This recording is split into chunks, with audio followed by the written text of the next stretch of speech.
is an RPG? It's a question you could answer away without ever really getting close to the truth of what makes an RPG truly great. The climactic moments of classic Japanese RPGs are some of the greatest moments video games have to offer. They aren't really about things like levels, experience, or item management. What they really are is a medium, a way to explore worlds, characters, and stories. Undertale looks like a traditional RPG on the surface, and just by looking at it you can tell its influences, but this is not some simple Earthbound clone. In many ways it's the game Earthbound fans have been waiting for all these years. While it wears its influences on its sleeves, it carves out its own unique identity with a blend of gut-busting humour and tragic moments that will have you tearing up. This is a hard game to review because a lot of what I could tell you about it could be considered a spoiler.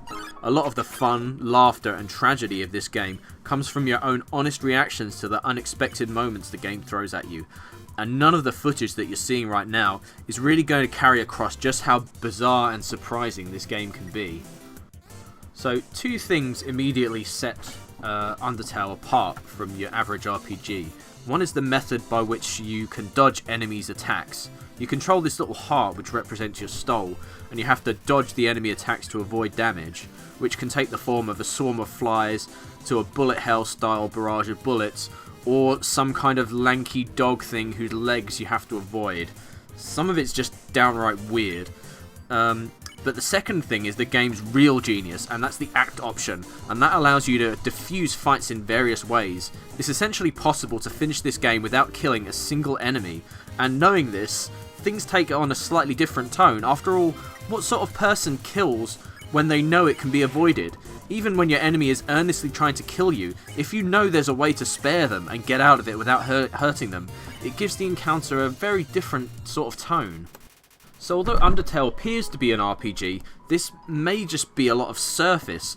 Underneath, it uses the gameplay and conventions of an RPG, but the fights are really more like puzzles or mini-games where you have to figure out a peaceful way out.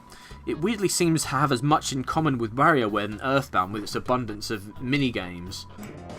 It can be frustrating, obscure, and even boring at times. Unless you're willing to master the timing for some very tough patterns, stocking up on healing items is practically a necessity for some of the harder encounters. But persevere, and you'll find a game full of character, depth, and humanity.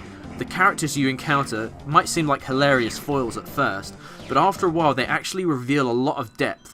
And playing this game like a conventional RPG completist causes the game to take on a deeply sinister and unsettling tone.